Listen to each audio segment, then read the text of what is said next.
2023년 10월 22일 연중 제29주일이며 민족들의 복음화를 위한 미사 제1독서 이사야서 2장 1절에서 5절의 말씀입니다. 아모츠의 아들 이사야가 유다와 예루살렘에 관하여 환시로 받은 말씀. 세월이 흐른 뒤에 이러한 일이 이루어지리라. 주님의 집이 서 있는 산은 모든 산들 위에 굳게 세워지고 언덕들보다 높이 솟아오르리라. 모든 민족들이 그리로 밀려들고 수많은 백성들이 모여오면서 말하리라. 자, 주님의 산으로 올라가자. 야곱의 하느님 집으로.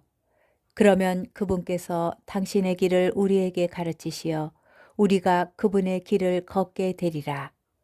이는 시온에서 가르침이 나오고 예루살렘에서 주님의 말씀이 나오기 때문이다. 그분께서 민족들 사이에 재판관이 되시고 수많은 백성들 사이에 심판관이 되시리라. 그러면 그들은 칼을 쳐서 보습을 만들고 창을 쳐서 낫을 만들리라. 한 민족이 다른 민족을 거슬러 칼을 쳐들지도 않고 다시는 전쟁을 배워 익히지도 않으리라. 야곱 집아나, 자, 주님의 빛 속에 걸어가자. 주님의 말씀입니다. 제2독서 사도 바오로의 로마서 10장 9절에서 18절의 말씀입니다. 형제 여러분, 여러분이 예수님은 주님이시라고 입으로 고백하고 하느님께서 예수님을 죽은 이들 가운데에서 일으키셨다고 마음으로 믿으면 구원을 받을 것입니다. 곧 마음으로 믿어 의로움을 얻고 입으로 고백하여 구원을 얻습니다. 성경도 그를 믿는 이는 누구나 부끄러운 일을 당하지 않으리라 하고 말합니다. 유다인과 그리스인 사이에 차별이 없습니다. 같은 주님께서 모든 사람의 주님으로서 당신을 받들어 부르는 모든 이에게 풍성한 은혜를 베푸십니다. 과연 주님의 이름을 받들어 부르는 이는 모두 구원을 받을 것입니다. 그런데 자기가 믿지 않는 분을 어떻게 받들어 부를 수 있겠습니까? 자기가 들은 적이 없는 분을 어떻게 믿을 수 있겠습니까? 선포하는 사람이 없으면 어떻게 들을 수 있겠습니까? 파견되지 않았으면 어떻게 선포할 수 있겠습니까? 이는 성경에 기록된 그대로입니다. 기쁜 소식을 전하는 이들의 발이 얼마나 아름다운가. 그러나 모든 사람이 복음에 순종한 것은 아닙니다. 사실 이사야도 주님, 저희가 전한 말을 누가 믿었습니까? 하고 말합니다.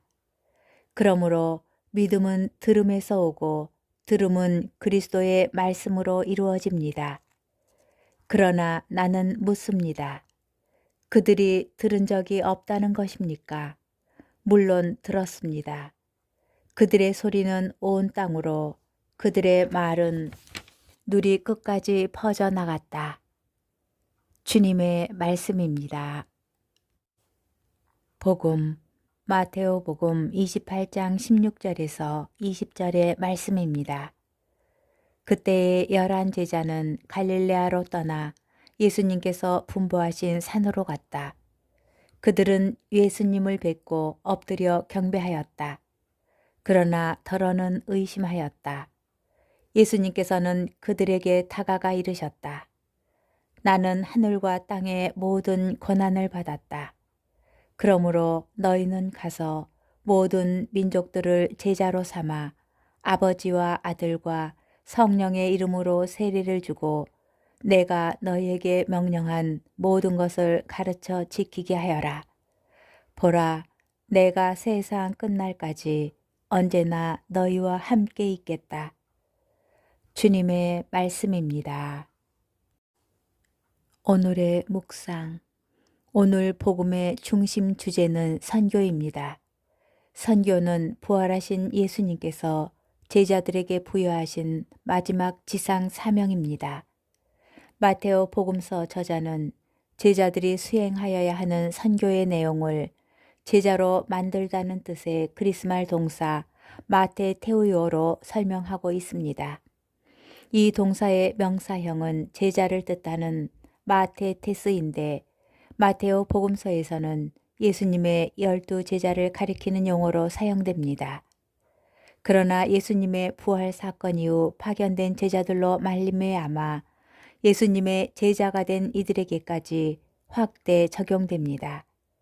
부활하신 예수님께서 모든 민족들을 당신의 제자로 삼도록 11 제자를 파견하시기 때문입니다.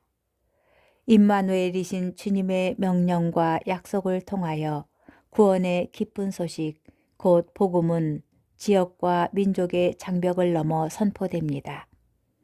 제1독서는 모든 민족들의 구원을 예고합니다.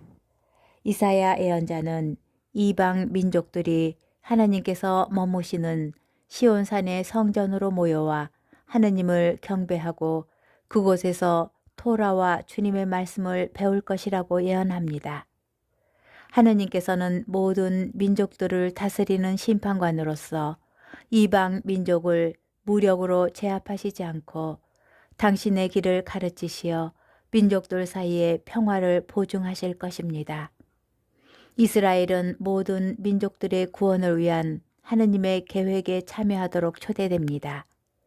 오늘 복음과 제1독서는 인간의 역사에서 드러난 하느님의 보편적 구원 계획을 보여주고 있습니다. 하느님께서는 이스라엘 백성은 물론 모든 민족들을 구원하고자 하십니다. 우리는 하느님 구원의 대상이면서 또한 하느님의 계획을 돕는 협조자입니다.